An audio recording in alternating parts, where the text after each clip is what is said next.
ఒక ఊరిలో కొంచెం దూరంలో ఒక ఇల్లు ఉండేది. ఆ ఇంట్లో ఒక అందమైన అమ్మాయి ఉండేది. తన పేరే మానస. ఆ అమ్మాయి వల్ల అమ్మ నాన్న తన చిన్నప్పుడు ఏదో పెద్ద ఘటన వల్ల చనిపోయారు. అప్పుడు నుండి ఆ అమ్మాయి ఒంటరిగా ఉంటుంది. తన ఇల్లు వెనకల్లా పెద్ద గార్డెన్ ఉండేది. తను చిన్నప్పటి నుండి పెద్ద అయిన వరకు ఒంటరితనం ఫీల్ అయినప్పుడు ఆ స్నానంకి వెళ్ళి కూర్చొని పైన ఉన్న చుక్కలు చందమామకి చూసి ఆలోచించుతూ ఉండేది. తను ఏం ఆలోచించేది అంటే, నా దగ్గర తోడుగా ఎవ్వరూ లేరు, మరి ఎంతకాలం నేను ఒంటరితనంగా గడపాలి? నా లైఫ్ అంత చివరి వరకు ఇలానే ఉంటుందా? దేవుడా, నాకు ఏదో ఒక రోజు నాకు తోడుగా ఉన్నట్టు, నాతో మాట్లాడినట్టు ఎవరికైనా పంపించుతండి అని ప్రే చేస్తుంది మానస. అలానే కొద్ది రోజులు గడిచిన తర్వాత మానస వల్ల వెళ్ళు వెనకల్లా ఉన్న మరొక చోటు పెద్ద అడవి ఉండేది. తను రోజు తెల్లరింటికి ఆ అడవి లోపల పెద్ద చెరువు దగ్గరికి వెళ్ళి స్నానం చేసేది. ఒకరోజు మానస స్నానం చేసేటప్పుడు ముగ్గురు అబ్బాయిలు పక్కన ఉండే ఊరు నుండి కళ్ళల కోసం వచ్చారు.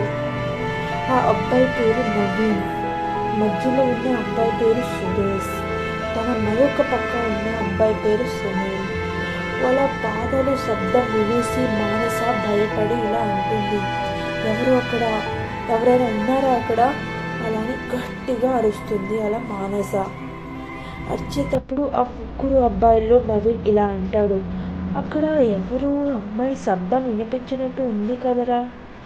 సునీల్ అంటాడు, అవునరా, అక్కడ ఎవరు అమ్మాయి ఉన్నట్టు ఉంది, పదండి వెళ్ళి చూద్దాం అని అంటాడు సునీల్.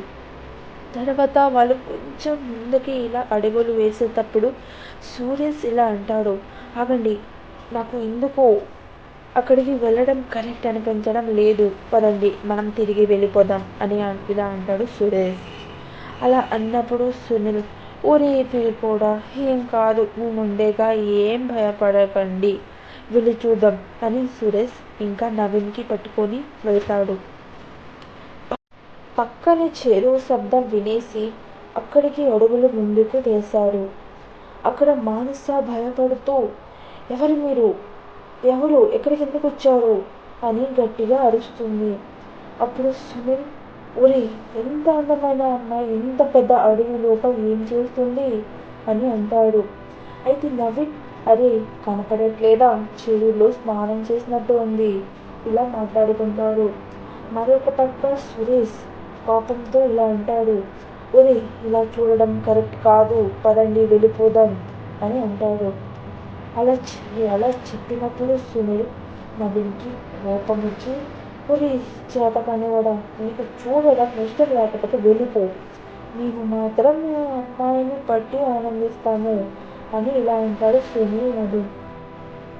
అలా చెప్పినప్పుడు మానస ఏడుస్తూ ఇలా ఉంటుంది, నన్ను వదిలేయండి, ఎవరైనా ఉన్నారా నన్ను కాపాడడానికి, ఇలా అని గట్టిగా అరుస్తుంది.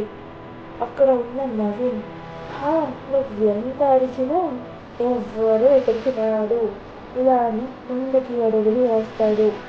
మానస దగ్గరికి వెళ్ళి తనకి తాకాలి అన్నప్పుడు సురేష్ పక్కన ఉన్న పెద్ద బండరాయిని తీసి నవీన్ సునీల్ తలపై విసిరేస్తాడు.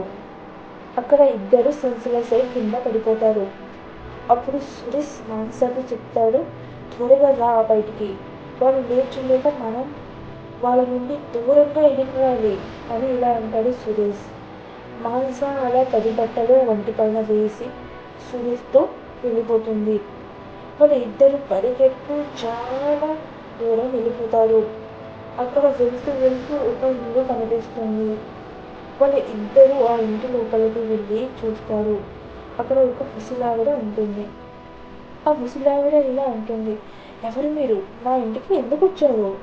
అలా అనేటప్పుడు మానస తనతో జరిగిన ఘటన చెప్పాలి అనుకున్నప్పుడు సురేష్ తన చేపట్టి సహాయకం చేస్తాడు. తర్వాత సురేష్ ముసలావిడికి ఇలా అంటాడు, ఏం కాదు అమ్మా, మా ఇద్దరం ఒకరిని బాగా ఇష్టపడుతున్నాం, నేను పెళ్లి చేసుకోవాలి అనుకుంటున్నాను, కానీ మా ఇంటిలో ఒప్పుకోలేక మేము పారిపోయి వచ్చేసాము. మీరు నాకు కొద్ది రోజులు ఇక్కడ ఉండడానికి అనుమతి ఇస్తే చాలా సాయం అవుతుంది అమ్మా అని సురేష్ ముసలావిడకి అంటాడు. అది వినేసి ముసలావిడ ఆలోచించి ఇలా అంటుంది. అయినా నేను ఒంటరిగా ఉంటున్నాను, మీకు నచ్చినంత రోజులు ఉండండి అని అనుమతి ఇచ్చేస్తుంది ముసలావిడ. తను అనుమతి వినేసి మానస సురేష్ చాలా సంతోషిస్తారు.